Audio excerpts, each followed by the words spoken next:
মোহাম্মদ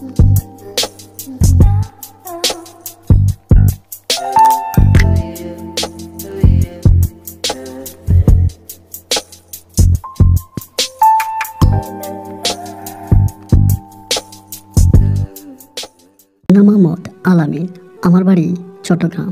বন্ধুরা, আমি আমার জীবনের গল্পটা শুরু করার শুরুতে আপনাদেরকে আমার পরিবারের বিষয়ে জানিয়ে রাখি।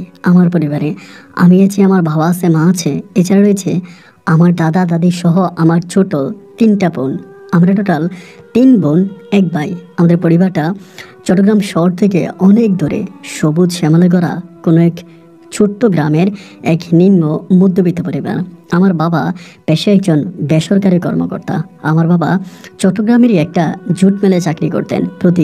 প্রতি বৃহস্পতিবার রাতের বেলায় আব্বা বাড়িতে আসতেন এবং শুক্রবার বাড়িতে থেকে শনিবারে ভোর রাতে আমার আব্বা চাকরির উদ্দেশ্যে রওনা দিতেন।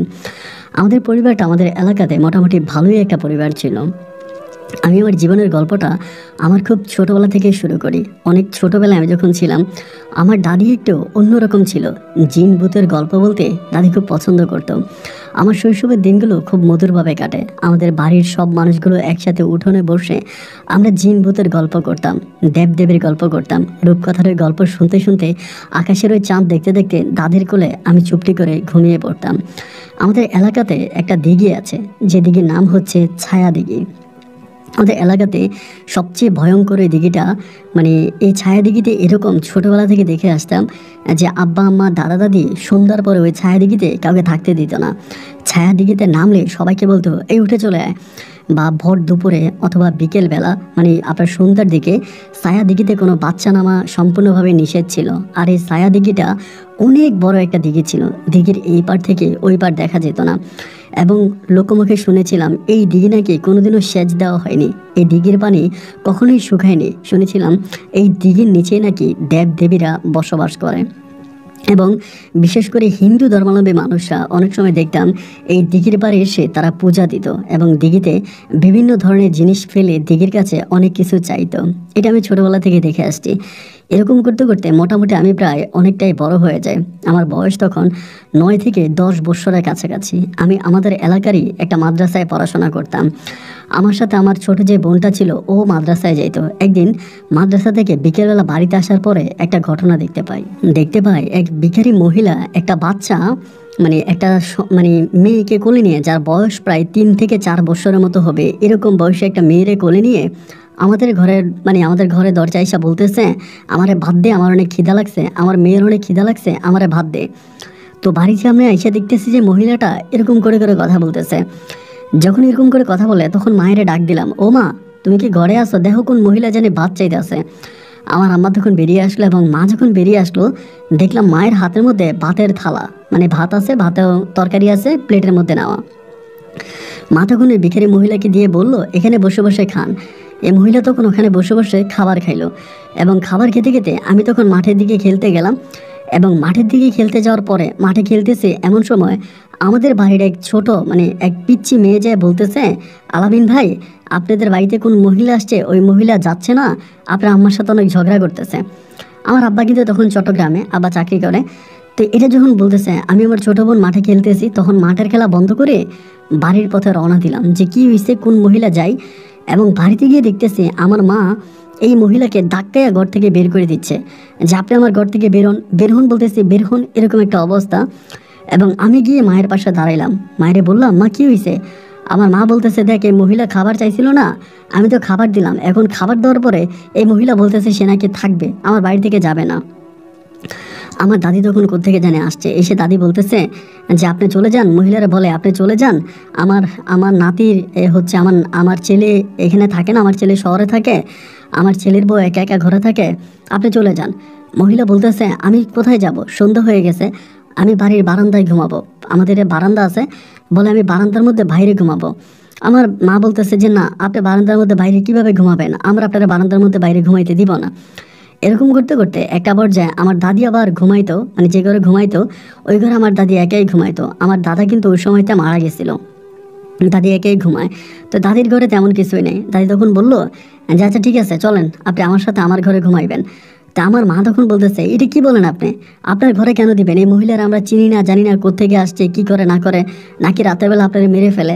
আমার দাদি বলে, আমারে কেউ মারবে না গো বৌমা, আমার নিয়ে চিন্তা করো না। আরেকটা কথা খুব দুঃখের সহিত জানাই, আমার দাদির সাথে আমার মায়ের সম্পর্কটা খুব বেশি একটা ভালো ছিল না, এই জন্যই দাদি আলাদা ঘরে থাকতো। পরে এটা বলার পর আমার দাদি তখন মহিলার মেয়েটারে সাথে করে নিয়ে যায়।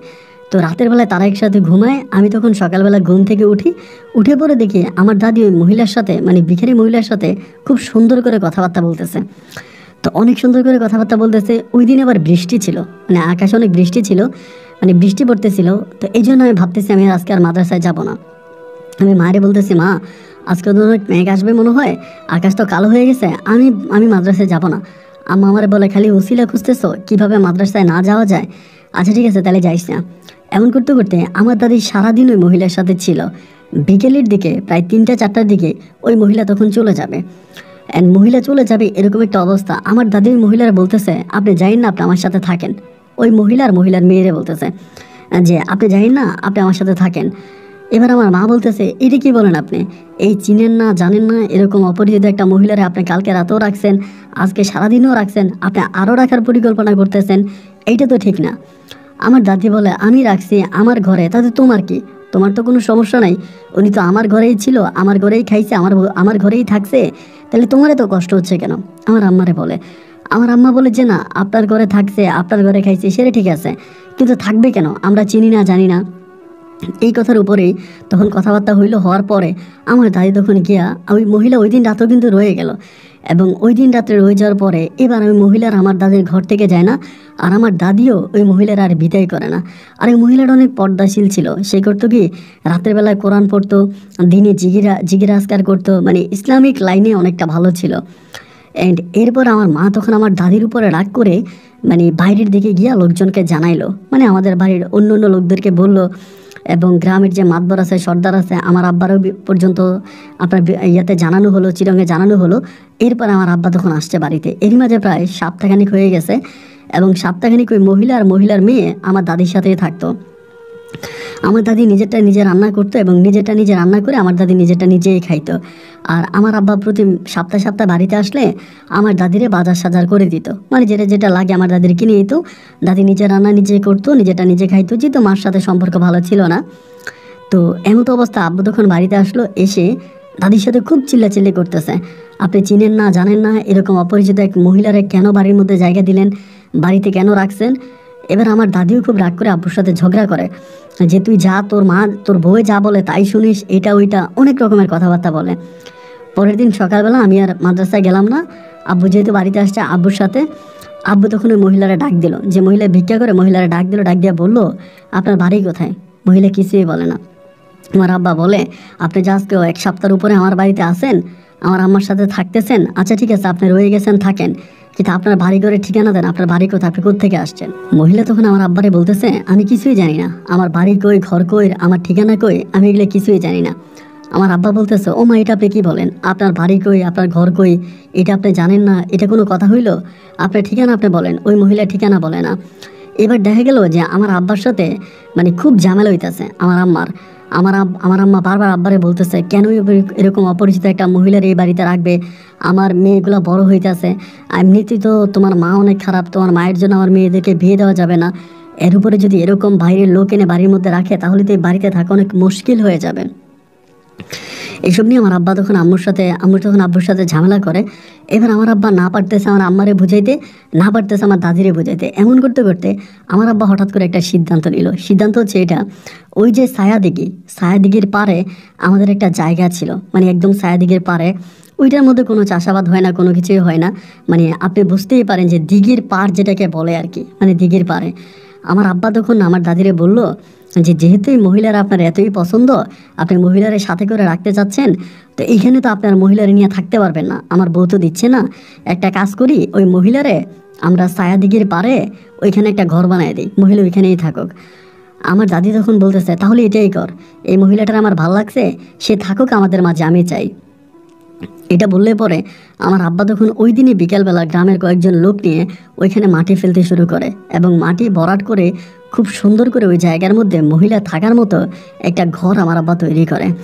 এবং ঘরটা তৈরি হয়ে গেলে পরে ওই মহিলাকে আর মহিলার মেয়েকে আমার আব্বু ওইখানে রাখতো। তো আমার দাদি চাউল ডাউল এটা ওইটা অনেক কিছুই মহিলাকে দিয়ে আসতো এবং মহিলা সেখানেই খাইতো, সেখানেই তার মেয়েকে নিয়ে এসে থাকতো এবং গ্রামের অনেকেই মহিলাকে সাহায্য সহযোগিতা করতো। তো ছায়াদিঘি অনেক ভয়ঙ্কর একটা দিঘি ছিল। ওই দিঘির পারে আমি তো বারবার ওই দিঘির কথা বলে আসছিলাম, ভর দুপুরে অথবা মাগরিবের সময় ওই দিঘির মধ্যে কাউরে থাকতে দিত না এবং দিঘি থেকে অনেক ধরনের গল্প গুজব মানুষের মুখে মুখে শুনে আসছিলাম। ওই দিঘির পারে মহিলা কি করে থাকে, মনের মধ্যে অনেকটা ভয়ও কাজ করতেছে। এরকম করতে করতে মহিলা প্রায় দিঘির ওই পারে 1 বছরের মতো থেকে গেছে এবং 1 বছরে তার কোনো সমস্যা হয়নি। 1 বছর পরে একদিন দুপুরবেলা, আমি সেদিন মাদ্রাসায় যাইনি, দুপুরবেলা আমি ঘরে, আমার আম্মা কাঁঠালের সময় ছিল, মানে গ্রীষ্মের সময় ছিল, গরম ছিল এবং গরমের সময় কিন্তু ওই দিঘিতে পানি থই থই করে, মানে দিঘির পানি কিন্তু কমতো না, যতই রোদ হতো যতই শুকিয়ে যেত দিঘির পানি কিন্তু অনেকটাই থাকতো। তো এবার দেখা গেল দুপুরবেলা আম্মা কাঁঠাল ভাঙছে, আমি আমার বোনেরা মিলে কাঁঠাল খাচ্ছি। এমতো অবস্থার ভিতরে চিৎকার, সবাই চিৎকার করতেছে যে দিঘির পারে জানে কি হয়েছে, ছায়া দিঘির পারে কি হয়েছে। এটা শোনার পরে আমিও তখন কাঁঠাল খাওয়া বাদ দিয়ে দৌড় দিছি যে ছায়া দিঘির পারে কি হয়েছে তাহলে দেখবো। সবার সাথে দৌড়ে দৌড়ে ছায়া দিঘির পারে গেলাম এবং ছায়া দিঘির পারে গিয়ে দেখতেছি ওই যে মেয়েটা আছে, মেয়েটার নাম হচ্ছে জান্নাত, ওই মহিলার যে ছোট মেয়েটা আছে এই মেয়েটার নাম জান্নাত। দিয়ে জান্নাত কান্না করতেছে এবং সবার কাছে বলতেছে তার মা নাকি পানিতে পড়ে গেছে, তার মা নাকি ডুব দিছে গোসল করার জন্য, আর নাকি উঠে না। এইরকম একটা কথা সবার মাঝে শুনতেছি। এবার আস্তে আস্তে করে গ্রামের সব মানুষগুলো ওই ছায়া দিঘির পারে উপস্থিত হয়ে যায় দুপুরবেলা, একেবারে ভর দুপুরে, ধরেন আপনার আজানের সময় আর কি, আপনার জোহরে আজানের সময়। এরপরে সবাই তখন দিঘির পাড়ে আসলো, আসার পরে অনেকেই ডুব দিতেছে যে মহিলা নিচে চলে গেল কিনা, সাঁতরাইতে আছে, মহিলার খুঁজতেছে, অনেকে জাল নিয়ে আসছে। দেখতে দেখতে প্রায় 1 থেকে 2 ঘন্টার মতো কেটে গেল, মহিলার কোনো খবর পাওয়া গেল না। এর মাঝে ওই যে স্বর্ণকার যারা আছে, স্বর্ণ খোঁজে দেখবেন পুকুরে, ওইরকম একটা লোক তখন আসছে স্বর্ণ কুড়ানোর জন্য। এবং স্বর্ণ কুড়ানোর জন্য ওই লোকটা যখন আসছে, এখন কিন্তু এগুলো দেখা যায় না, ওই সময় কিন্তু অ্যাভেলেবেল দেখা যেত যে আপনার পুকুরে কোনো কিছু পড়ে গেলে ওরা কিন্তু আইনে দিত, ওরা কিন্তু ডুব দিয়ে পুকুর থেকে এগুলো এনে দিত, ওদেরকে বলতো স্বর্ণ কুড়ানো বলতো আর কি। এখন কিন্তু আর নাই, ওই সময় অ্যাভেলেবেল ছিল। তা ওই সময় একটা লোক এরকম স্বর্ণ কুড়াইতে আসছে পরে গ্রামের সবাই ওই লোকটারে ধরে বলতেছে একটা মহিলা পুকুরে পড়ে গেছে, এখন আর উঠতেছে না ডুব দিয়া, দেখেন তো মহিলাটাকে দেখা যায় কিনা। ওই লোকটা তখন ডুব দিছে, তারা কিন্তু অনেকক্ষণ পর্যন্ত নিচে ডুব দিয়ে থাকতে পারে, তাদের ওরকম ক্ষমতা আছে, ওরকম তারা পারে। তাই ওই লোকটা করলো কি, আপনার স্বর্ণকুড়ানো লোকটা তখন ডুব দিল পুকুরে, দিঘিতে ডুব দিয়ে প্রায় অনেকক্ষণ পরে সে উঠছে। ওইটা এই লোকটার দিকে তাকায়া সবাই ভয় পেয়ে গেছে, ওর চোখগুলো একেবারে রক্তবর্ণ হয়ে গেছে, লাল হয়ে গেছে। একটা মানুষ অনেক ভয় পাইলে যেরকম হয় না, এরকম মনে হয় খুব একটা ভয় পাইছে, এমন একটা অবস্থা। তার দিকে সবার ভিতরে ভয় ঢুকে গেছে। সবাই তখন লোকটা ওঠার পরে বলতেছে কি হয়েছে ভাই, ও ভাই কি হয়েছে, আপনি এরকম চুপসে গেলেন, আপনি কোনো কিছু দেখছেন, আপনি কোনো বিষয়ে ভয় পাইছেন, কিছু হয়েছে? এরকম করে তারা বারবার বলতেছে, সে কিছুই বলে না, কাউরে কিছু বলে না, জাস্ট নিচের দিকে তাকায় আছে। তখন সবাই জিজ্ঞেস করতেছে আপনি বলেন না কি হয়েছে, কি কারণে আপনি এরকম ডুব দিলেন। সে কারোর কাছে কিছু না বলে তার ব্যাগটা হাতে নিয়ে, ওই স্বর্ণকুড়ানো লাঠিটা হাতে নিয়ে সে চলে যাচ্ছে, কোনো কথার কোনো জবাব দিল না। এবং সবাই তারা বলতেছে ও ভাই কি হয়েছে কি হয়েছে। আমরা বুঝতে পারলাম যে সে ওইখানে ডুব দিয়ে ভয়ানক কিছু দেখতে পাইছে, যেটা দেখে সে এতটাই ভয় পাইছে যে ওই ভয়ের কারণে সে আর কারোর সাথে কোনো কথা বলে নাই। এবার সবাই মিলে ডুব দিতেছে এইভাবে ওইভাবে বিভিন্নভাবে মহিলার খুঁজতেছে। দেখতে দেখতে সন্ধ্যা ঘনিয়ে এলো, চারদিকে ঘুটঘুটে অন্ধকার নেমে আসলো। সবাই তখন বলতেছে মহিলাটা যে ডুব দিয়ে গেল আর উঠে না, মেয়েটার কি হবে। এই কথা বলার পরে আমার দাদি তখন মহিলার ওই মেয়েটাকে সাথে করে নিয়ে গেল এবং সাথে করে নিয়ে গেল। রাতটা কেটে সকাল হয়ে গেল, এরপরেও মহিলার কোনো সন্ধান পাওয়া গেল না। আর ওই রাতের বেলায় আমাদের গ্রামের প্রায় বেশিরভাগ মানুষগুলোই জেগেছিল। অনেকে দিঘির পাড়ে হাঁটাহাঁটি করলো যে মহিলার লাশ ভেসে ওঠে কিনা। যে থানাতে খবর দেওয়া হলো, পুলিশরাও আসলো, ইনকোয়ারি করলো, কিন্তু কোনোভাবে মহিলার কোনো সন্ধান খুঁজে পাওয়া গেল না। অ্যাকচুয়ালি মহিলা কোথায় চলে গেল, মহিলার কি হইলো, এটা কেউই বলতে পারে না। এমন করতে করতে সকাল হয়ে যাওয়ার পরেও তখনও সবাই মহিলাকে খোঁজার জন্য ব্যস্ত, বিভিন্নভাবে মহিলারে খুঁজতেছে, ডুব সাঁতার দিয়ে মহিলারে খুঁজতেছে। মহিলার আর পাওয়া গেলই না। এরকম করে 3 দিনের মতো কেটে গেল এবং 3 দিন পরে আমাদের এলাকার চেয়ারম্যানও আসলো এবং এসে ওই মেয়েটারে মানে জান্নাতের চেয়ারম্যানে কোলে নিল এবং কোলে নিয়ে কান্না করে করে বলতেছে এই মেয়েটার আমি নিয়ে যাই। তো আমার দাদিও কিন্তু মেয়েটারে ঠিকমতো খাওয়াইতে পড়াইতে পারতেছিল না, যেহেতু আমার আম্মুর সাথে দাদির সম্পর্ক ভালো না, তাই এরকম একটা মেয়েরে রাখা আমার আম্মুও পছন্দ করে না। পরে মেম্বারে বলতেছে যে আমি মেয়েটারে নিয়ে যাই, মানে চেয়ারম্যানে বলে যে আমি মেয়েটারে নিয়ে যাই, মেয়েটারে আমি পানবো। এটা কি আসলে সমাজের সিম্প্রীতি নেওয়ার জন্য না কিসের জন্য এইটা আমরা বুঝলাম না। ওই সময় চেয়ারম্যান তখন ওই জান্নাতকে কোলে করে চেয়ারম্যানের বাড়িতে নিয়ে গেল এবং চেয়ারম্যানের বাড়িতে নিলে পরে ওই চেয়ারম্যানের বাড়িতেও থাকতো, চেয়ারম্যানের বাড়িতেও তখন বড় হয়। সমস্যাটা কিন্তু এতেই সমাধান হলো না।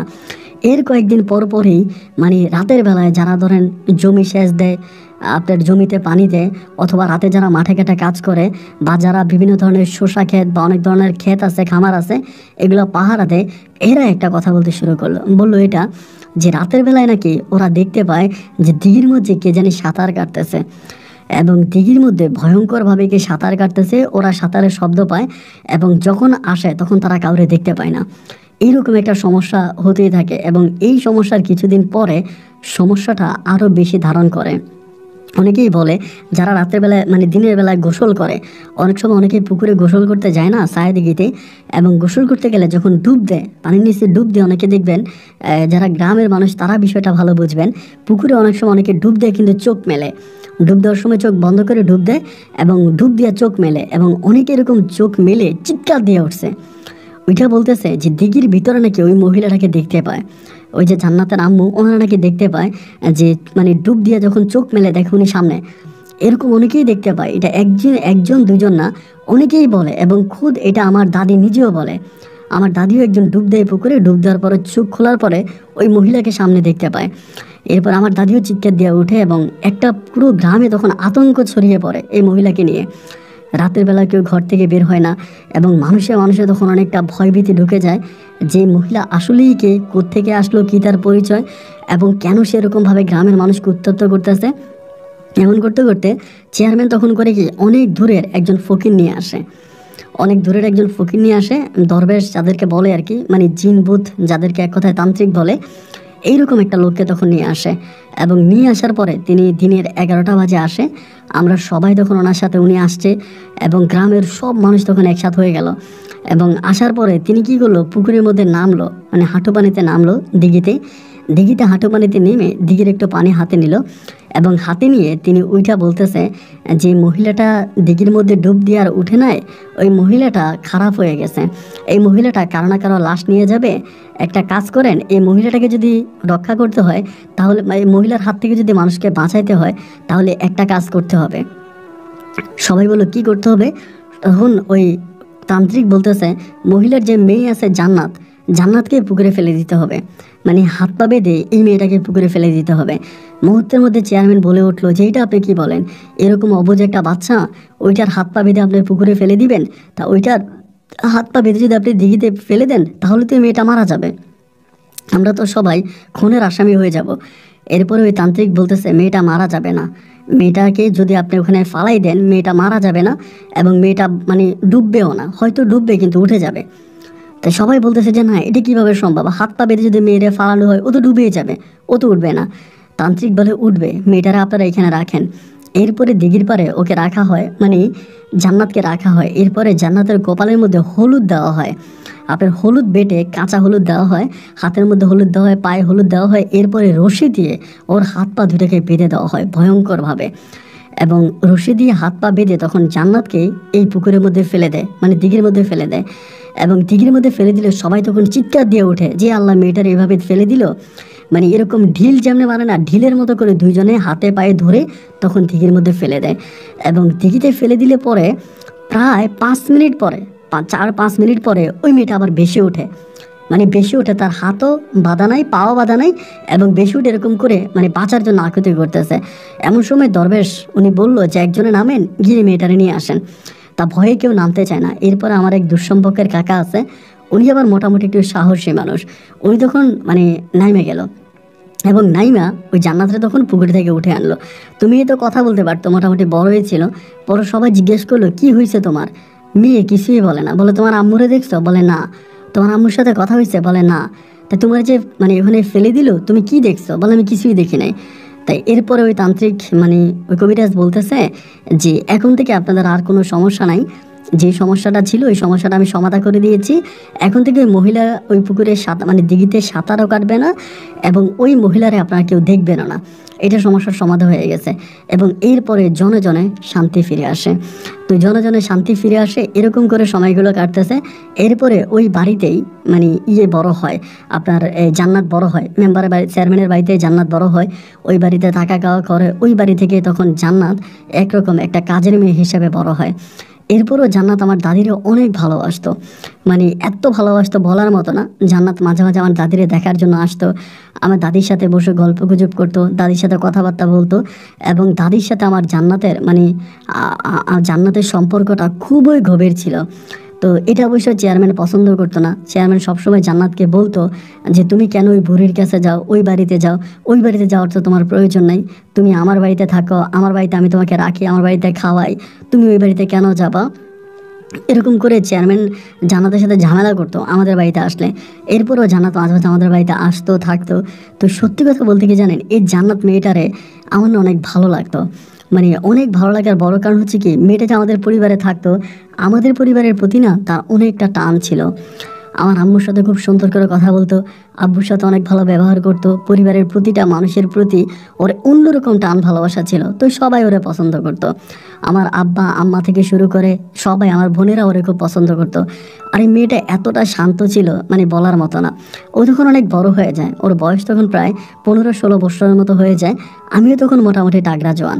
আমিও তখন আমার আব্বুর সাথে কাজকাম করি, এলাকাতে থাকি, এবং বিভিন্ন ধরনের কাজ আমি করি। পড়াশোনা আমি কিন্তু খুব বেশি দূর পর্যন্ত করতে পারি নাই, পড়াশোনা হয়নি। আমি তখন সবার সাথে কাজকাম করি, গ্রামের লোকজনের সাথে মিলে কাজকাম করি, বাগানে যাই, বিশেষ করে কৃষি কাজ করি। আমার কৃষিকাজের প্রতি অনেক আগ্রহ ছিল, এজন্য বিভিন্ন কৃষিকাজ করতাম, বিভিন্ন ধরনের সবজি ফলাতাম, ফসল ফলাতাম। অ্যান্ড এরকম করে তখন আমার সময়গুলো কাটতে থাকে। তো জান্নাত আমাদের বাড়িতে আসতো, আমাদের বাড়ি থেকে যাইতো। অ্যান্ড এরকম করতে করতে জান্নাতকে আমার খুব ভালো লাগে।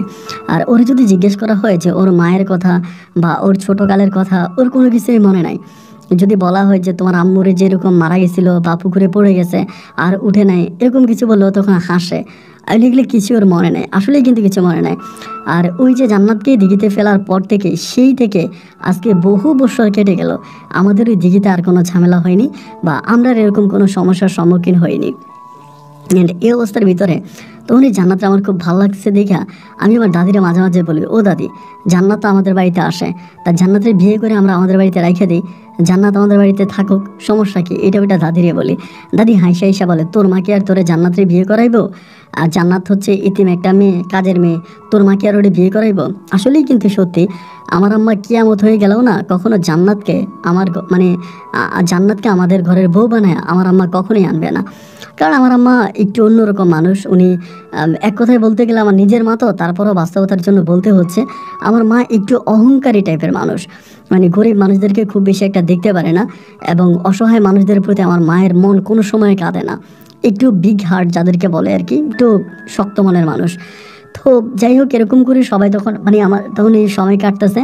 তো জান্নাত যখনই আমাদের এখানে আসে, আমি সাথে দুষ্টুমি করি, এই তোরা তো আমার ভালো লাগে, তোরা আমি বউ বানাবো, তোরা আমি আমার ঘরে রাইখা দিব, তুই আমার ঘরে থাকবি, এইটা ওইটা অনেক রকম দুষ্টামি আমি ওর সাথে করি। ও খুব হাসাহাসি করে আমার সাথে, যে এটা কোনো কথা হইলো নাকি, মানে আমি দাদিরে দেখার জন্য আসি, তা তুমি আমার কেন এগুলা বলো? এরকম করতে করতে একদিন হলো কি, ঈদের সময়, আপনার কোরবানির ঈদের 2 দিন আগে ও তখন আমার দাদির কাছে আসছে, এবং আসার পরে দাদির শরীরটা ওই দিন ভালো ছিল না। তো ভালো না থাকার কারণে ও তখন করলো কি, আইসা আবারও গেছে চেয়ারম্যান বাড়িতে, গিয়া চেয়ারম্যানকে বইলা ও আজকে দাদির সাথে থাকবে, যেহেতু দাদির শরীর খারাপ। সচরাচর কিন্তু ও আসলে থাকে না, মানে যেদিন আসে ওই দিনে চলে যায়, দাদির কাছে 1 ঘন্টা 2 ঘন্টার মতো থাকে, ঠিক আবার চলে যায়, থাকে না। তো ওই দিন যখন ও থাকবে শুনলাম, মানে আমার কাছে বিষয়টা খুব ভালো লাগলো। আমার আম্মা গিয়া দাদিরে খাবার দাবার দিল, এবং সাথে জান্নাতরেও খাবার দিল। তো আমি কিন্তু আবার মোটামুটি একটু বাঁশি বাজাইতে পারতাম, মানে যদিও অত ভালো না, মানে বাঁশিতে আমার খুব ভালো সুর নাই, এরপর আমি বাঁশি বাজাইতে পারি। তো ওই দিন যেহেতু জান্নাত ওই আমাদের দাদির কাছে রয়ে গেছে, আমি তখন কী করলাম, আমাদের উঠানের কর্নারে বসে তখন আমি বাঁশিতে ফু দিলাম, মানে বাঁশি বাজানোর ট্রাই করতেছি, কিন্তু বাঁশি বাজে না। আমি যতই চেষ্টা করি বাঁশি বাজে না, আমি অনেকভাবে ট্রাই করতেছি, মানে বাঁশির ওরকম সুর ওঠে না আর কি। অনেকক্ষণ পরে আমি তখন দেখলাম যে জান্নাত উঠে আসছে, মানে জান্নাতকে দেখলাম। অ্যান্ড দেখার পরে আমি একটু অবাক হয়ে ওর দিকে তাকাইলাম। আমার বলতেছে কী ব্যাপার, বাঁশিতে সুর ওঠে না? আমি বললাম না, আসলেই তো বাঁশিতে সুর উঠতেছে না। আমি সুর দেওয়ার জন্য চেষ্টা করি, কিন্তু আমার কাছে মনে হয় আমার বাঁশি মনে হয় বেসুরো হয়ে গেছে। তখন খিলখিলিয়ে হাসে, হেসে বলে আবার বাজান তো। বিশ্বাস করেন, জান্নাত যখন আমার পাশে বসছে, আমার কাঁধে মাথা রাখছে, আমি যখন বাঁশিতে ফু দিলাম ভাই, বাঁশি না অনর্গল বাজতে শুরু করে এবং এক মিষ্টি মধুর সুর আমার বাঁশির ভিতর থেকে বেরিয়ে আসতেছে। আমার তখন এত ভালো লাগলো যেটা আমি বলে বোঝাতে পারবো না। আমার হৃদয়টা তখন একদম ঠান্ডা হয়ে গেল। রাতুরে হিমেল বাতাসে সোনালি আপনার চাঁদের নিচে বসে ও আমার কাঁধে মাথা রাখলো এবং আমি এত ভালো করে বাঁশি বাজাচ্ছি, আমার মনটা না আনন্দে টুইটম্বুর হয়ে গেল। এরকম করতে করতে রাত্রি প্রায় অনেকটাই হয়ে গেল। আমি দেখি ও ঘুমে পড়ে যাচ্ছে। আমি বললাম কী ব্যাপার জান্নাত, ঘুমাইবা? ও বলে আমি চলে যাই, দাদির তো শরীরটা ভালো না, ওখানে গিয়ে ঘুমাবো। আমি বললাম জান্নাত, তোমার একটা কথা বলার ছিল। আমার বলে হ্যাঁ বলো।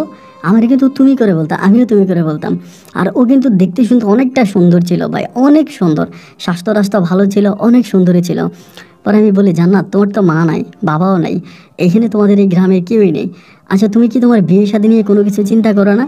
আমাকে বলে বিয়ে শাদী নিয়ে চিন্তা করবে চেয়ারম্যান? আমি যদি চেয়ারম্যানের বাড়িতে থাকি এবং ছোটোবেলা থেকে চেয়ারম্যানের বাড়িতেই বড় হয়েছি, তা আমার বিয়ে শাদী নিয়ে তো চেয়ারম্যান চিন্তা করবে, এটা তো আমার চিন্তা করার বিষয় না।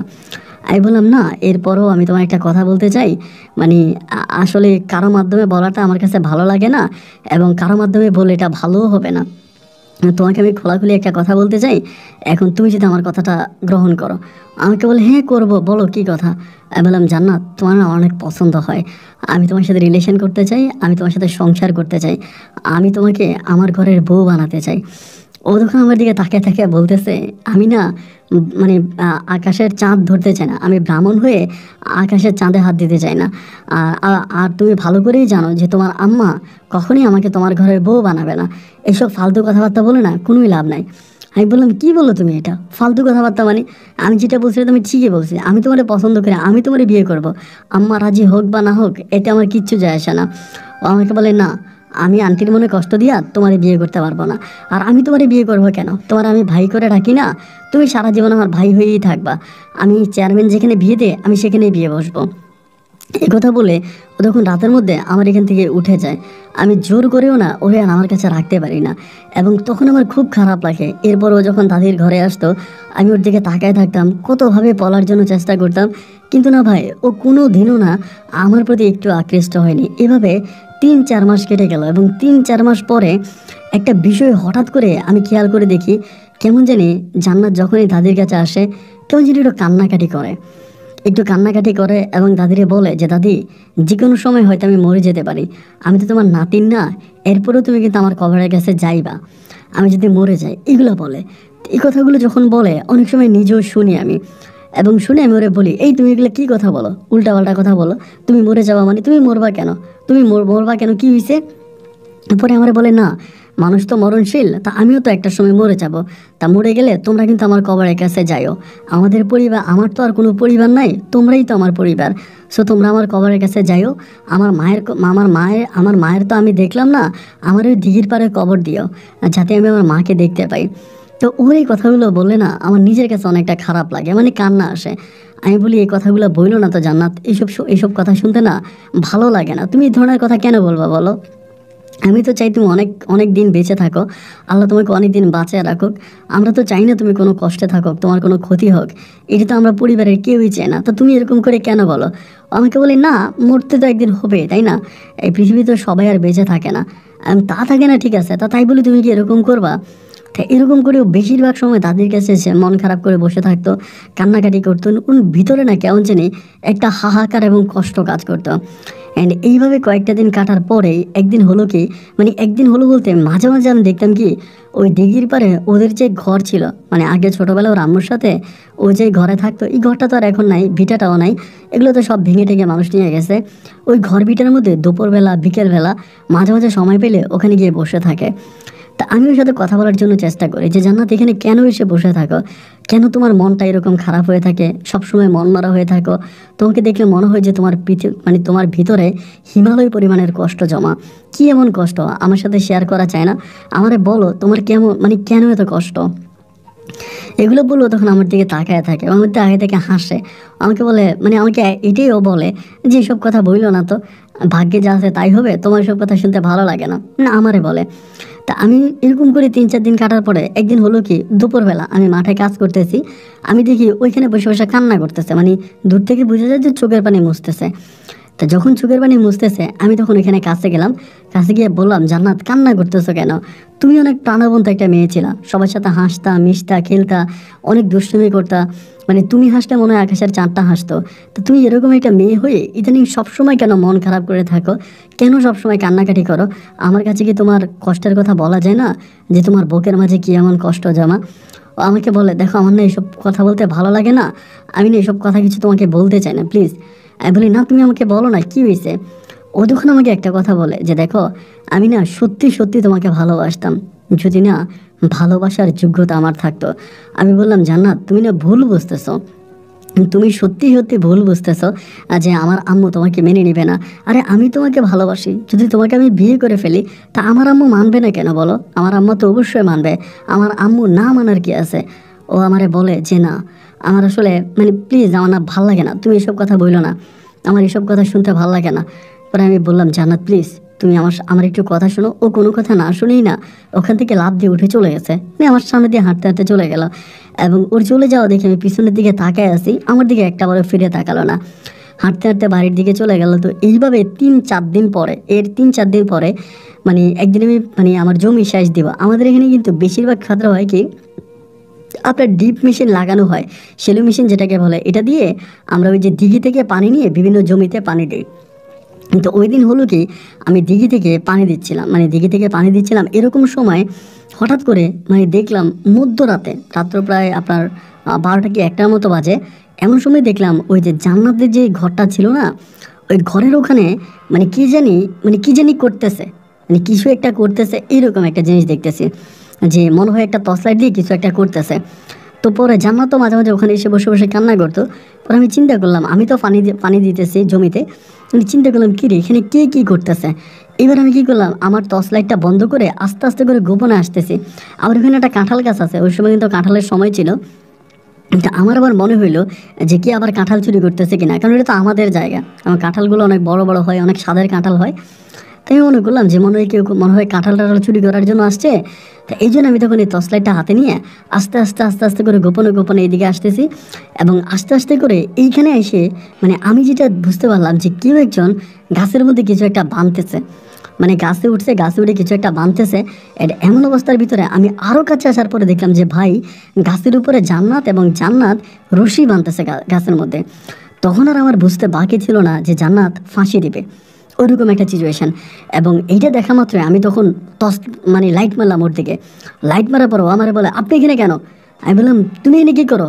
ও বলে আমি ফাঁসি দিব। আমি বললাম ফাঁসি দিব মানে, এই কথা বলে ও দেখলাম যে মানে ফাঁসির রশি ঠিক করে ফেলতেছে, মানে ওইখান থেকে গলার মধ্যে ফাঁসিটা ঝুলে ও তখন ওখান থেকে ঝাঁপ দিবে, মানে তার তো মারা যাবে। আমি ভাই জানটা দিয়ে কোনো রকমের উপরে উঠতেছি, আরও রশি বাঁধতেছে।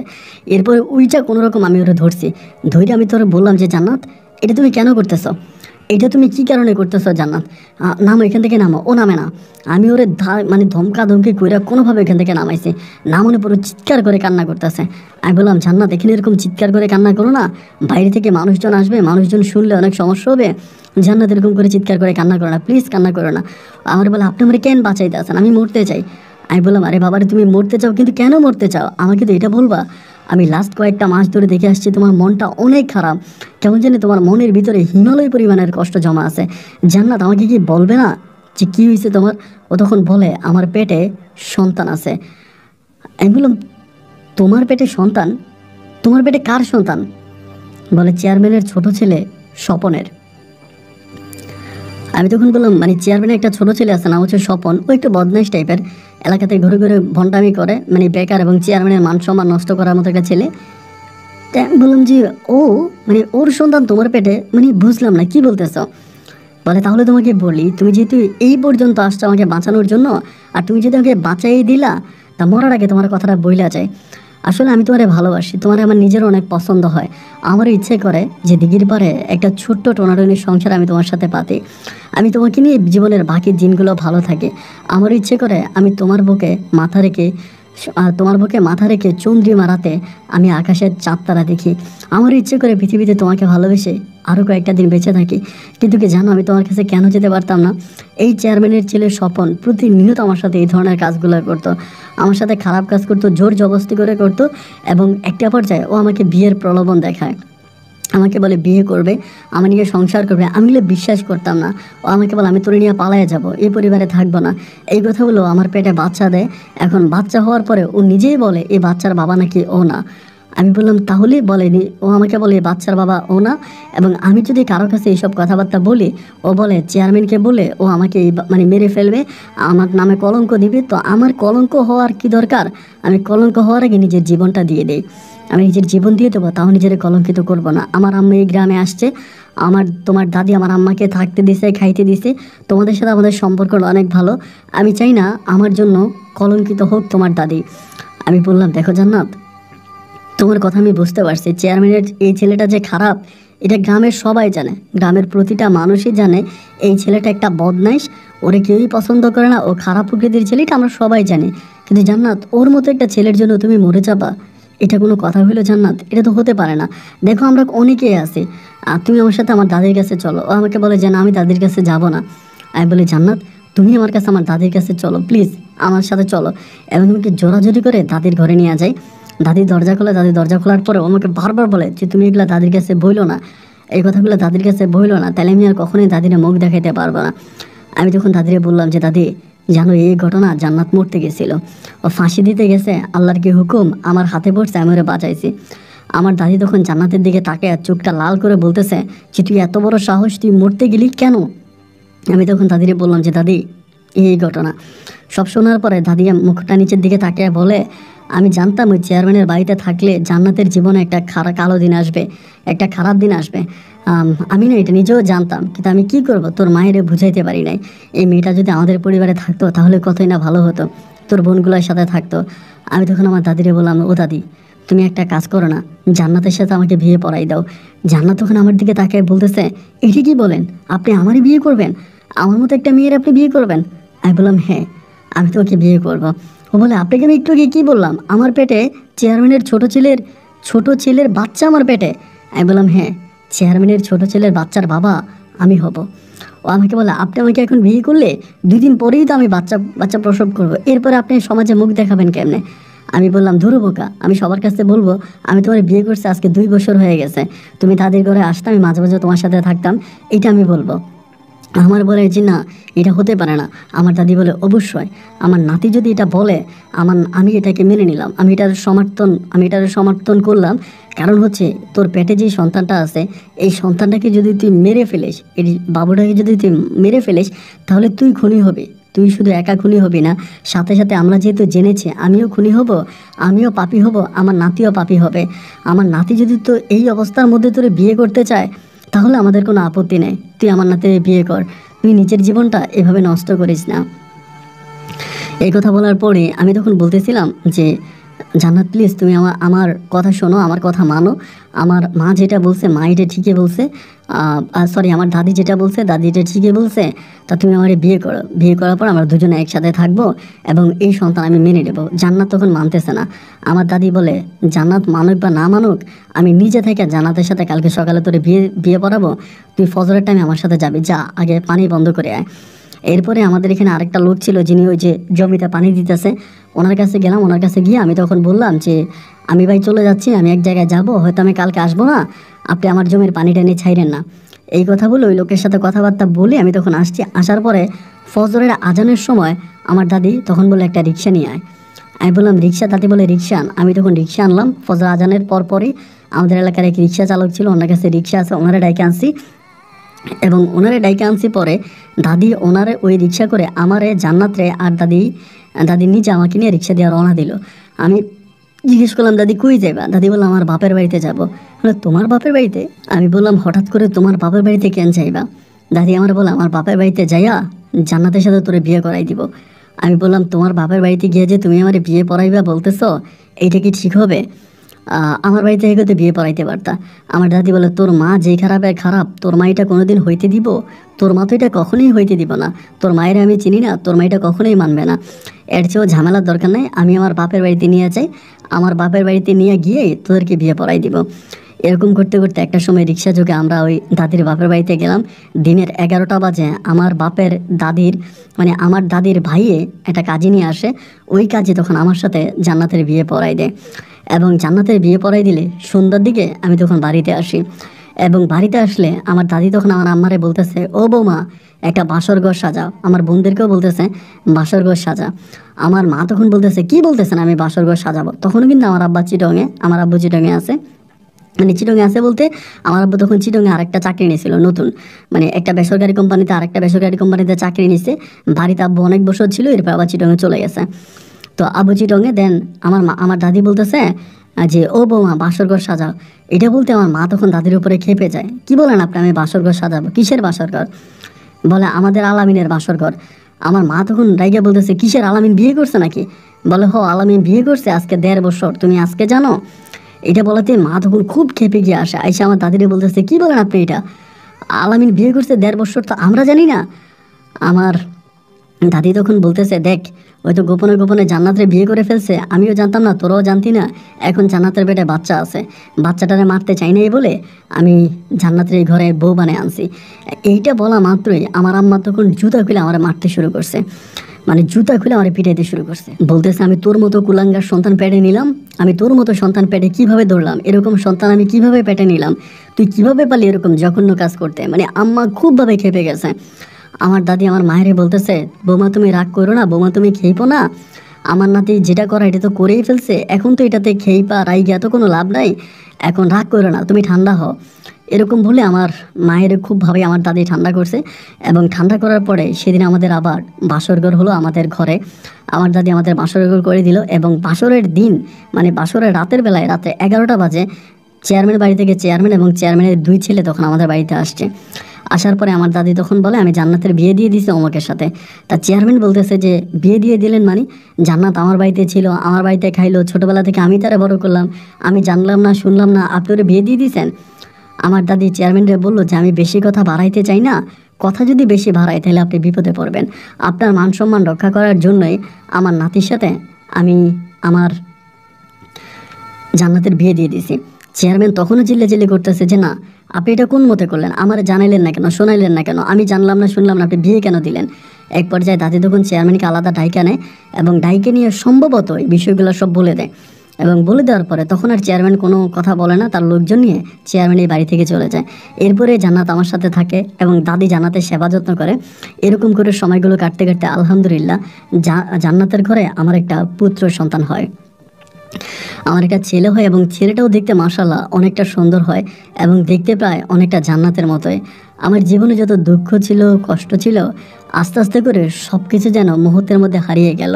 আমি এখন অনেকটা ভালো আছি, আমার সন্তান, আমার বউ, আমার মা, আমার বাবা, আমার দাদি সবাইকে নিয়ে আমার দিনকালগুলো খুব ভালোই কাটতেছে। মাঠে ফসল ফলাই এবং সেই ফসলের কিছু অংশ আমরা খাই এবং বাকিটা গঞ্জের বাজারে বিক্রি করি। আর আব্বাও চট্টগ্রাম শহর থেকে টাকা পাঠাইতো, আব্বার ওই টাকায় দিনকালগুলো ভালোই কাটতেছে। এরকম করে সময়গুলো কাটতে কাটতে আমার বাচ্চার বয়স যখন প্রায় 1.5 বছরের কাছাকাছি, ওই সময় গ্রামের মধ্যে একটা নতুন কথা প্রচলিত হয়। আমার বাচ্চার বয়স যখন 1.5 বছর তখন গ্রামের সবাই মিলে বলতে শুরু করে যে আমার যে বাচ্চা আছে ওই বাচ্চা নাকি আমার বাচ্চা না, এটা নাকি চেয়ারম্যানের ছোটো ছেলে স্বপনের বাচ্চা এবং ওই বাচ্চার চেহারা অবিকল চেয়ারম্যানের ছোটো ছেলের মতো। এরকম করে অনেকেই বলে এবং এরকম করে যখন সবাই কথা বলে জান্নাত সবাইরে বলে জানে না এটা আপনারা কি বলেন, এটা আলামিনের বাচ্চা, কেন চেয়ারম্যানের ছেলের বাচ্চা হতে যাবে, এটা না, এরকম না। এবং গ্রামের ভিতরে এরকম কথাগুলো ছড়াতে একটা সময় এই খবরটা চেয়ারম্যানের কানেও চলে যায় এবং চেয়ারম্যানের কানে চলে যাওয়ার পরে এর 2-3 দিন পরে চেয়ারম্যান তখন একদিন আমাকে ডাকে আমরা বলতেছেন যে জান্নাতকে আমার বাড়িতে কাজে পাঠা, এমন করে বলতেছে। আমি বললাম যে এইটা আপনি কি বলেন, জান্নাতকে আমি আপনার বাড়িতে কাজে পাঠাবো মানে? কেন আমি জান্নাতকে আপনার বাড়িতে কাজে পাঠাবো? বলে জান্নাতকে আমার বাড়িতে কাজে পাঠা, যদি জান্নাতকে আমার বাড়িতে কাজে পাঠাস তাহলে তো ভালোই, আর যদি না পাঠাস তাহলে কিন্তু বিপদ হয়ে যাবে। বড় বিপদে পড়ে যাবে। আমি তখন বললাম, এইটা আপনি কী ধরনের কথা বলেন, আমি জান্নাতকে আপনার বাড়িতে কাজে কেন পাঠাবো? এবার দেখলাম যে চেয়ারম্যান মানে খুব রেগে গেল আমার সাথে। রেগে যাওয়ার পর আমি তখন বাড়িতে আসছি। বাড়িতে আসার পরে আস্তে আস্তে আস্তে আস্তে করে লোকমুখে শুনতেছি চেয়ারম্যান পরিকল্পনা করতেছে আমার ছেলেটাকে মেরে ফেলবে। আমার যে ছেলেটা হয়েছে ছেলেটাকে মেরে ফেলবে, কারণ চেয়ারম্যান তো জানে, আমার দাদি বলেই দিছে। এখন লোকে লোকে লোকালিত হয়ে গেছে। আর ওই ছেলেটাও দেখতে অবিকল চেয়ারম্যানের ছোট ছেলের মতো। যেহেতু চেয়ারম্যানের ছোট ছেলের মতো আমার ছেলের চেহারা, তা চেয়ারম্যানের কথা হচ্ছে তাহলে আমার ছেলেটাকে মেরে ফেলবে। আর আমার ছেলেকে মেরে ফেললে চেয়ারম্যানের কোনো সমস্যা থাকবে না। এবং আগে পরে যদি আমি এই সন্তান নিয়ে চেয়ারম্যানের বাড়িতে যাই, চেয়ারম্যানের মান সম্মান নষ্ট করি, আবার চেয়ারম্যানের সামনে ইলেকশন আসতেছে এবং ইলেকশনের আগে সেই ঝামেলাটা শেষ করে ফেলতে চায়। এবার আমাদের বাড়িতে বিভিন্নভাবে লোকজন আসতে শুরু করে। আমি চিনি না জানি না, মানে বিভিন্ন বেশে, মানে ছদ্মবেশে, এই বেশে ওই বেশে অনেক লোকজন আমাদের বাড়িতে আসে। রাতের বেলা আমারে ডাকে, আমার আব্বারে ডাকে। এবং মানে আমি গোপনে গোপনে খবর পাইলাম যে আমার বাচ্চাটার এখানে থাকলে বাঁচতে দিবে না। একদিন দাদি আমার বললো, আলামিন একটা কাজ কর, এই বাচ্চাটারে নিয়ে এই বাড়ি থেকে চলে যা। আমি বললাম, দাদি গো, এই বাচ্চা নিয়ে বাড়ি থেকে আমি কোথায় যাব, আমি কই যাব? আমার দাদি বলে, যদি না যাস তাহলে তো চেয়ারম্যান তোর এই বাচ্চাটারে মেরে ফেলবে, তোর এই বাবুটারে তো চেয়ারম্যান বাঁচতে দিবে না, চেয়ারম্যান তো মেরে ফেলবে। এরপরে আমি তখন করলাম কি যে ঠিক আছে, এবার আমি একদিন রাতের অন্ধকারে আমি তখন চেয়ারম্যানের বাড়ি থেকে আমার বাচ্চা নিয়ে আমি তখন পালাইয়া যাই।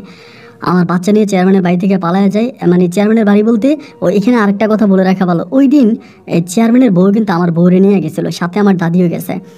চেয়ারম্যানের বউয়ের কি একটা অনুষ্ঠান ছিল, অনুষ্ঠানে আমার বউরে নিয়ে গেছে। রাত্র 11টা পর্যন্ত আমার বউ ওই বাড়িতে ছিল। আমার দাদির সাথে করে আমার বউরে আবার আমাদের বাড়িতে নিয়ে আসছে। তো আমার বউরে কিন্তু তাদের মারার পরিকল্পনা হচ্ছে আমার সন্তান, মানে আমার ছেলেটারে মেরে ফেলবে।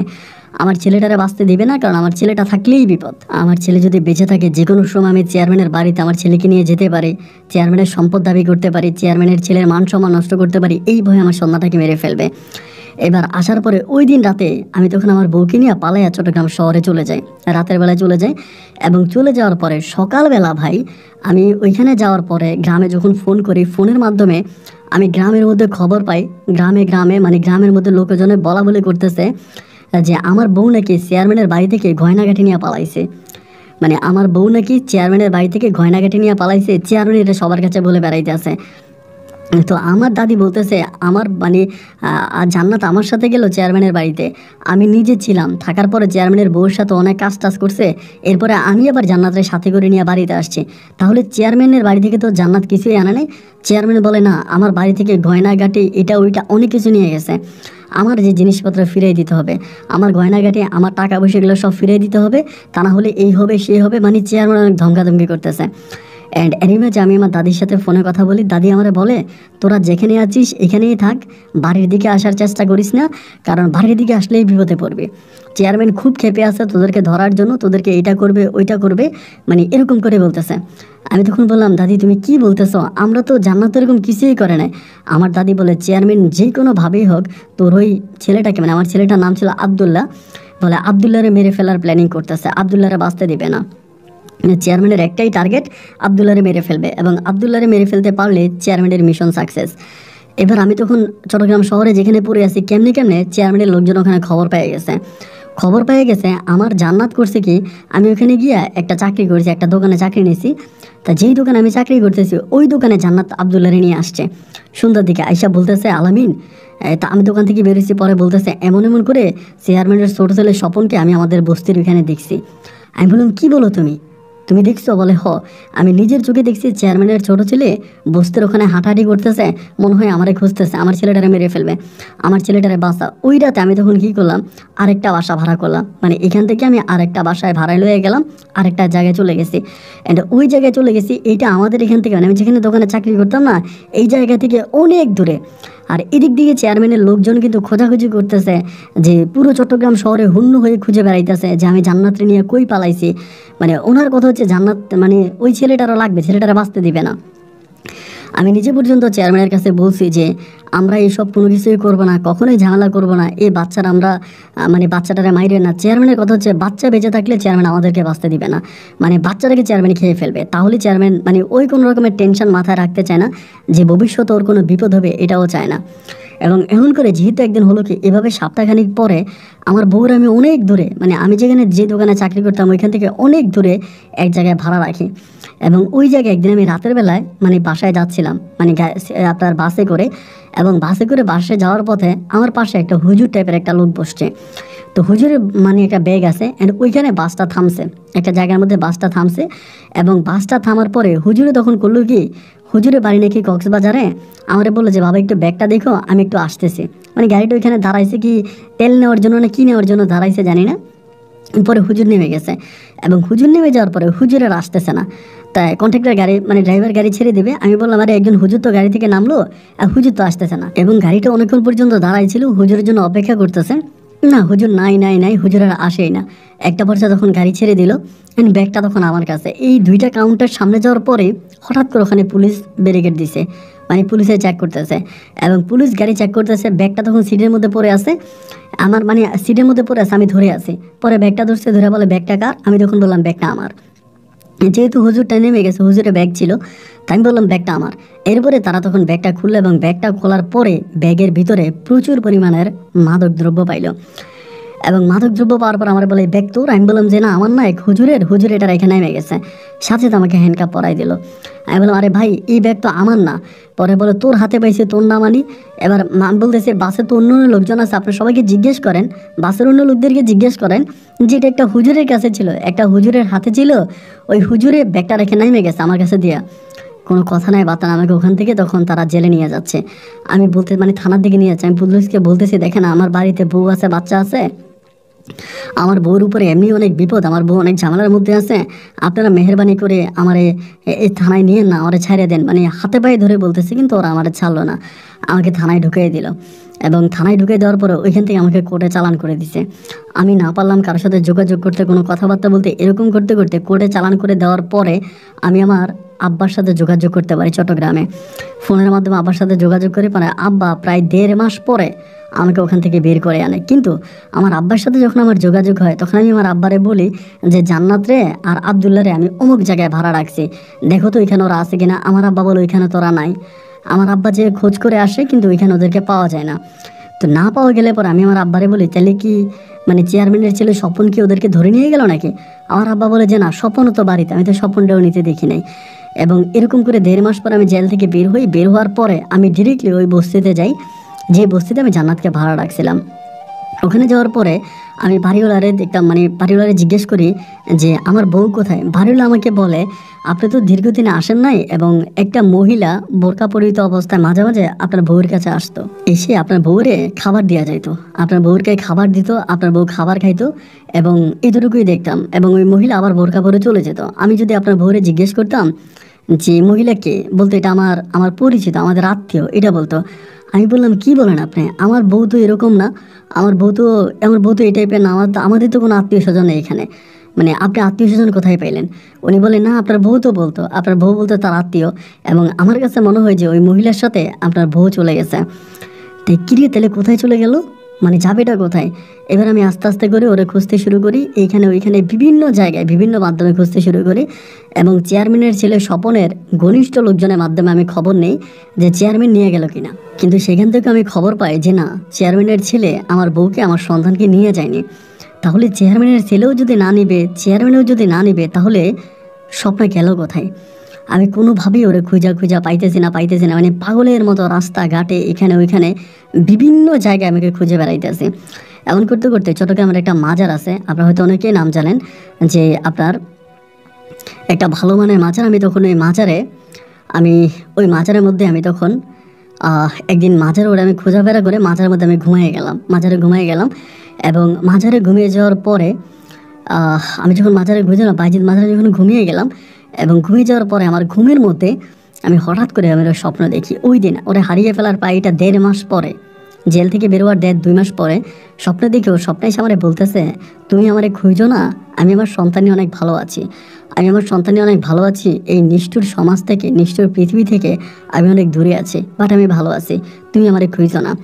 এই স্বপ্নটা দেখার পরে আমার ঘুমটা ভেঙে যায়। এবং তখনই আমি বিভিন্ন লোকের সাথে যখন এটা শেয়ার করি, সবাই বলে যে আমার বউ নাকি মরে গেছে। আমার বউ নাকি মরে গেছে। এবার বাড়িতে যাই, বাড়িতে গিয়ে দাদির কাছে কান্নাকাটি করি, ও দাদি আমার বউয়ের কী হইলো, দাদিকে আমার বউয়ের কী হইলো, দাদি আমার বউয়ের কী হইলো। দাদি তখন আমার বলে, একটা কাজ কর, আস্তে আস্তে করে লোকে লোকে তুই খবর পাঠা, একটা ভালো কবিরাজ আছে, আমি তোর ওই কবিরাজের কাছে নিয়ে যাই। এই কথা বলে উখিয়ার ওইদিকে, কক্সবাজারের উখিয়ার ওইদিকে আমার দাদি আমার একদিন একটা মহিলা কবিরাজের কাছে মানে তান্ত্রিকের কাছে নিয়ে যায়। এবং ওই মহিলাটা হিন্দু ধর্মের ছিল, হিন্দু ধর্মের এক মহিলা। ওনার কাছে যায় এবং ওনার কাছে গেলে পরে উনি তখন আমারে নিয়ে যায়, আমার দাদি নিয়ে যায়। পরে আমি মহিলার সাথে কথা বলি, উখিয়ার ওই তান্ত্রিক মহিলা তখন আমারে বলে যে আপনার বউ বেঁচে আছে, আপনার সন্তানও বেঁচে আছে। আমি বললাম কী ব্যাপার বেঁচে আছে? তাহলে 2 মাস ধরে আমি তাদের কোনো খোঁজ খবর পাচ্ছি না, তারা কোথায় চলে গেল? বলে তাদেরকে যে নিয়ে গেছে তাদেরকে সে ভালোই রাখছে, তাদেরকে খাওয়াইতেছে পড়াইতেছে, তারা অনেক ভালো আছে, তাদের চিন্তা আর আপনি কইরেন না। আমি বললাম কে নিয়ে গেল, কোন জায়গায় নিয়ে গেল, আপনি তো আমাকে বলবেন। তখনই তান্ত্রিক মহিলা বলতেছে এক পরী নাকি মানে জিন নাকি আমার সন্তানকে আর আমার বউকে নিয়ে গেছে। তো আমি তখন বললাম যে এক পরী নিয়ে গেছে, এটা কোন পরী, আমার বউ আর আমার সন্তানকে কেন নিয়ে যাবে? পরে বলে আপনি ওদেরকে আনার চেষ্টা করেন না, আনলে ক্ষতি হবে। আমি তখন বলি যে আমি ওদেরকে আনতে চাই। তখন বলে যে আপনি ওদেরকে আনতে হলে আমি আইনে দিতে পারবো। তো ঠিক আছে, আপনার ওয়াইফ বা আপনার সন্তান যে কাপড় চোপড় ব্যবহার করতো ওই জামা কাপড় লাগবে, জামা কাপড়ের অংশ লাগবে, তারা যে জামা কাপড় ব্যবহার করতো। এরপর উখিয়া থেকে আমি আবার চিটংয়ে আসি, এসে আমি তখন ওই বাড়িওয়ালাতে মানে যে বাসায় আমি ভাড়া থাকতাম ওই বাসায় বাড়িওয়ালার যায় ধরি, যে বাড়িওয়ালা বলে আমি আপনাদের কাপড় চোপড় আপনাদের বেডিংপত্র সব কিছু আমি রেখে দিছি, যেহেতু আপনার বউ চলে গেছে আপনিও চলে গেছেন, আমি বাড়ি ভাড়া দিয়ে দিছি। পরে ওই ব্যাগ থেকে আমি আমার সন্তানের একটা প্যান্ট আর আমার বউয়ের একটা ওড়না আমি তখন বের করে ওইটা নিয়ে আমি ডিরেক্টলি উখিয়াতে যাই। উখিয়াতে আমি যাই ওই কবিরাজ মহিলার কাছে দিই, এবং মহিলার কাছে দিলে পরে মহিলা তখন চেষ্টা চালাইতে আসে। আর আমি প্রতিনিয়ত ওই স্বপ্নে দেখি, আমার বউ জানাত আমার স্বপ্নে দেখায় যে তুমি আমারে নিও না, তুমি আমার আইনো না, তুমি আমারে নিও না, তুমি আমার আইনো না, আমি আসতে চাই না, এরকমভাবে বলে। তো এরকম করতে করতে প্রায় আপনার 26-27 দিন পরে আমি ওই মহিলার কাছে আবারও আসি। 26-27 দিন পরে এরই মাঝে চিরং থেকে আবারও আসি। এরই মাঝে আবার অনেক ঘটনা আছে। অ্যান্ড আসার পরে ওই তান্ত্রিক মহিলার আমি জিজ্ঞেস করি, মহিলা বলে চট্টগ্রামের যে কোনো মাজারে আপনার বউ আর আপনার সন্তান পাগল বেশে আছে, আপনি ওদেরকে পাবেন। মানে পাগল বেশে বলতে ওই মাজারে ঘোরাফেরা করে কোনো না কোনো মাজারে। এরকম করে আমি তখন খুঁজতে শুরু করি, গরম বিবির বলে একটা মাজার আছে চট্টগ্রামে। ওই গরম বিবির মাজারে আমি হঠাৎ করে আমার বউ এবং সন্তানকে পাই, তারা ওইখানে ভিক্ষা করতেছে। আমার বউ এবং ভিক্ষা করে, আমার সন্তানও ভিক্ষা করে। তা ওইখানে লোকজন বলে, মানে ওইখানে যে লোকজনরা আছে তারা বলতেছে যে আমার বউ নাকি বহু বছর ধরে এখানে ভিক্ষা করে। আমি আমার বউরে জিজ্ঞেস করলাম যে তুমি যেখানে এসে ভিক্ষা করো কারণটা কি? বলে আমি এখানে এসে ভিক্ষা করি। আমি বললাম আমি তো স্বপ্নে এরকম জিনিস দেখছি, ওই মাঝারে ওই মহিলারে আমি উখিয়াতে গিয়ে টাকাও দিছি, তা তুমি আমার স্বপ্নে এরকম দেখাইছো। ও আমার বলে যে না না না, আমি তো তোমার মানে আমি তো এখানেই আছি, যখন তুমি হঠাৎ করে আসা বন্ধ করে দিলা, চেয়ারম্যানের লোকজন আমারে খুঁজতেছে, আমি খবর পাইছি এই বাড়ি তো আমারে খোঁজে, তাই আমি এখান থেকে চলে আসছি, এখানে এসে আমি ভিক্ষা করি। তা কীভাবে আসছো? বলে আমার লগে আরেকটা মহিলার পরিচয় হয়েছে, ওই মহিলাটা পাশের বস্তিতে থাকতো, ওই মহিলা আমার এসে এখানে দিছে, মহিলা এখানে মাঝে মাঝে ভিক্ষা করে, তাই মহিলা এসে এখানে ভিক্ষায় লাগাই দিছে। আমি তখন বললাম তুমি এটা কী বলো, তাইলে আমি এগুলো স্বপ্নে দেখলাম কেন? ও বলে তা তো জানি না। অ্যান্ড এই অবস্থার মধ্যে আমি তখন চিন্তা করছি ভাগ্যে যা আছে তাই হবে, আমি আর পালিয়ে বাঁচবো না, আমি আমার বউরে নিয়ে আমি ওই আমার গ্রামে গিয়ে উঠবো। এবার আমি চিন্তা করতেছি আমি ওরে নিয়ে গ্রামে গিয়ে উঠবো। আমি ভাই এখানে তো অবাক হয়ে গেলাম যে ও বলে আমারে না পাইয়া ও ওই মহিলার সাথে এখানে ভিক্ষা করে, এবং ওই মহিলার সাথে আমাকে দেখা করেছে, বয়স্ক মহিলা। ওই মহিলাও বলে আপনার বউরে আপনার সন্তান আমি এখানে এনে ভিক্ষা লাগাই দিছে, ভাই কী করবো, পেটের দায়ে কিছু করার নাই। তা আমার বউ ভিক্ষা, আমি ওইখান থেকে আমার বউ আর সন্তান নিয়ে তখন আমি বাড়িতে আসছি। আমার কথা হচ্ছে আমি বাড়িতে অন্য লোকজনকে বিষয়টা জানাবো, এবং জানাইলে পরে আমি এটা নিয়ে কথা বলবো, মানে এই আর কি আমার চিন্তা ভাবনা। আর আমাদের যে বাড়িওয়ালা ছিল, ওই বাড়িওয়ালার কাছে কিন্তু আমি আমার বউরে না পাইয়া বাড়িওয়ালার কাছে কিন্তু আমি আমার মোবাইল নাম্বার দিয়ে আসছি, চট্টগ্রামের বাড়িওয়ালার কাছে দিয়ে আসছি যে যদি আমার বউ আমার সন্তান কখনো ফিরে আসে আপনি কিন্তু আমারে কল দিয়েন, আমারে না পাইয়া হয়তো আমার বাড়িতে এখানে আসতে পারে। যাক, এরপর আমি আমার সন্তানকে নিয়ে, আর এরই মাঝে আমার দাদি কিন্তু মারা গেছে। আমি জেল থেকে বেরোয়ার পরে আমার দাদি মারা যায়, দাদির আমরা দাফন কাফন করি, এবং এরপরে আমি তখন আমার সন্তান নিয়ে আমার বউ নিয়ে তখন আমি বাড়িতে আসছি। আমার কথা হচ্ছে এইবার যদি ঝামেলা করে তাহলে ঝামেলার মতো ঝামেলা আমি করবো। যদিও জান্নাত আসতে চাই না, আমি জোর করে জান্নাতকে আনছি, এবং আনার পরে ভাই যেটা হইলো সেটা হচ্ছে যেদিন আমি আসছি তার পরের দিনে চেয়ারম্যান তখন দরবার ডাকছে। আমার নামে আমার বউয়ের নামে দরবার ডাকছে, এত বছর পরও তার দরবার শেষ হয় নাই। পরেই দরবারে আমি উপস্থিত হয়েছি, আমার আব্বা আম্মা আমি আমার ছোটো বোন জামাই, আমরা তখন দরবারে উপস্থিত হয়েছি। হওয়ার পরে চেয়ারম্যান সবার কাছে বলতেছে, এরপর কিন্তু চেয়ারম্যান আবার চেয়ারম্যানই পাশ করে নাই, সে নির্বাচন করছে, এবার কিন্তু চেয়ারম্যানই পাশ করে নাই। এবার সে সবার কাছে বলতেছে, দেখেন আলামিনের বউ জান্নাত ছোটোবেলা থেকে আমার বাড়িতে ছিল, আমি ওরে আমার নিজের মেয়ের মনে করে, আমার নিজের মেয়ের মতো আমি ওরে লালন পালন করে বড় করছি, আমি ওরে বিবাহিত যুবতী বানাইছি। ও আমার ঘর থেকে এইভাবে স্বর্ণগয়না নিয়ে পালাইছে, জান্নাত তখন খুব রেগে গেছে এবং আমার এই স্বর্ণগয়না দিতে বলেন।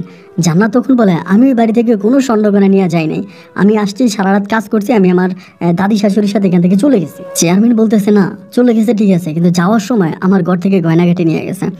মানে কোনোভাবেই চেয়ারম্যানকে বোঝানো গেল না যে জান্নাত এখান থেকে কোনো কিছু নেয় নাই।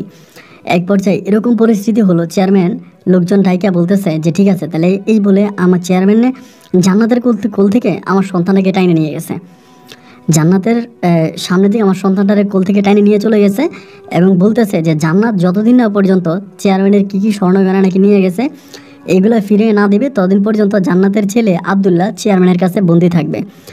জান্নাত তখন লাভ দুইটা বলতেছে, আবদুল্লাহ আমি যদি আজকে বলতে যাই অনেক কথা বলতে পারি, আমি বুঝে গেলাম যে ও বলে দিবে যে সন্তানের বাবা স্বপন, এটা বলে দিলে তো আমারও মান সম্মান নষ্ট হবে, তাই না? আমি কি আমার বউয়ের মুখ চেপে ধরছি যে কোনো কিছু বলার প্রয়োজন নাই। জান্নাত বলতেছে, না তুমি আমার কেন চুপ করাইতেছ, আমাকে চুপ তুমি কেন করাচ্ছ? আমি বলি আমার সাথে যা হয়েছে, আমি চেয়ারম্যানের বাড়িতে ছোটোবেলা থেকে কাজ করছি, আমার তো 1 টাকা কোনোদিন বেতন দেয় নাই, কেন আজকে আমাকে চোরের অপবাদ দিবে? আমি বলি, জান্নাত তুমি চুপ করো, তুমি যেটা বলতে চাচ্ছ এটা বললে চেয়ারম্যানের চেয়েও আমাদের বেশি ক্ষতি হবে। আমি ওই দরবার থেকে জান্নাতকে টাইনা হেসরা কোনো রকমে আমি আমার বাড়িতে নিয়ে আসছি। তখন প্রায় আপনার মানে ইয়ের দিকে আপনার কি বলে দরবার শেষ হয়েছে রাতের দিকে। রাতের বেলা আমি জান্নাতকে নিয়ে আসছি, রাতের বেলায় ঘুমাচ্ছে না, আমার বলতেছে কেন আমার সন্তানটার সাথে এরকম করবে, আমার সন্তানটার সাথে কেন এরকম করবে, কী কারণে করবে, কেন করবে? আমি তখন বলি, প্লিজ তুমি আমার সাথে চলো, তুমি ঝগড়া করো না, রাতের বেলা আমি ওরা রাখি। এবং পরের দিন আমি মানে লোকজন জড়াইত করতেছি যে আমি এই করব ওই করব, চেয়ারম্যান কীভাবে আমার ছেলেকে আটকা রাখছে, আমার ছেলেকে আনার ব্যবস্থা করব, তো আমার ছেলেকে মেরে ফেলতে পারে। অ্যান্ড ওই দিন বিকাল 3টার দিকে আমরা যে বাসায় ভাড়া থাকতাম আমি আর জান্নাত, ওই বাসার বাড়িগুলো আমারে ফোন দিছে ভাই, আমারে ফোন দিয়ে বলতেছে, আলামিন ভাই আপনার বাচ্চা দিয়ে এখানে আপনারা কই? আমি বললাম, আমার বাচ্চা এখানে? আমার কি বাচ্চা এখানে? বলে, আপনার বাচ্চা আবদুল্লাহ আমি দেখলাম হাঁটতেছে বাড়ির সামনে, আমি ওর ঘরের মধ্যে আনলাম। কোথায় আমার বাড়ি, কোথায় আবদুল্লার বাড়ি? আমি তখন চিন্তা করলাম কি চেয়ারম্যান ওইখানে ছেড়ে দিয়ে আসলো নাকি। আমি তখন ওরে বললাম এই ঘটনা। আমার বউ তখন বলে, তাহলে চলো আমরা আমার ছেলের কাছে যাই। তখন দৌড়ে ছেলের কাছে রওনা দিছি যে আমার ছেলের কাছে যাব, এবং ছেলের কাছে দৌড়ে গিয়ে রওনা দিছি এবং আমরা ওই বাড়িতে যাই, ভাড়াটিয়া বাড়িতে, ওইখানে চিটুকে যাই, দেখি যে চেয়ারম্যানের মানে ওই ইয়ের বাড়িতে আপনার বাড়িওয়ালার বাড়িতে আমার ছেলে দেখে তো তার মায়ের জড়া কান্না করতেছে। আমি বাড়িওয়ালারে বললাম, আমার ছেলে কই? বলে এই না হাঁটাহাঁটি করতেছিল, কোত্থেকে আসছে কে জানে। পরে আমি বললাম কি চেয়ারম্যান আইনে এখানে ছেড়ে দিয়ে গেল কিনা। এবার এদিক দিয়ে চেয়ারম্যান বলতেছে মানে আমার ছেলে নাকি পাইতেছে না, আমরা নাকি আমার ছেলের নিয়ে গেছে ঘর থেকে চুরি করে, মানে চেয়ারম্যানের বাড়ি থেকে নাকি আমরা চুরি করে আনছি। আমরা তো চেয়ারম্যানের বাড়ি থেকে আমার ছেলের চুরি করে আনি নাই, আমার ছেলে তো এখানে আসছে, কীভাবে আসলো? আমার ছেলে এখানে কিভাবে আসলো এটাই তো বুঝতে পারতেছি না, আসলোটা কীভাবে, আমি কোনো কিছু বুঝি না। এবং এরপরে এরকম ঘটনার পরে তখন আমি ধরেন কীভাবে আসলো, অ্যান্ড সেখান থেকে আমি তখন চেয়ারম্যান এই ঘটনার কিছুদিন পরে এই মানে আমার সন্তানটা চলে আসার 3-4 দিন পরে চেয়ারম্যানের ছেলে মানে স্বপন হঠাৎ করে পুকুরে পড়ি, মানে পুকুরের মধ্যে যে পুকুরে ওই যে পুকুর বলতে ওই ছায়া দিঘির মধ্যে খালি ডুব দেয় উঠে, ডুব দেয় উঠে, ডুব দেয় উঠে, ডুব দেয় উঠে, মাফ করেন, ডুব দিয়ে উঠেন, মাফ করেন, এরকম করে। এই খবর পাওয়ার পরে আমি আমার বউরে আর সন্তানরে চট্টগ্রাম শহরে রেখে এটা দেখার জন্য গেলাম। এবার গিয়ে দেখি গ্রামের সব মানুষ মানে পুরো গ্রামের মানুষ চারপাশে দাঁড়ায় দেখতেছে যে চেয়ারম্যানের ছেলে এটা করে। পুকুর থেকে তারা কেউ আনতে পারে না, ধরেন পুকুরে যেই তারা ওখানে আনতে যায় সে তারাই হচ্ছে মারে কাটে, মানে অনেক ঝামেলা করে, ওই পুকুরের মধ্যে খায়, পুকুরের মধ্যে ঘুমায় এবং পুকুরে আল্লাহ করে।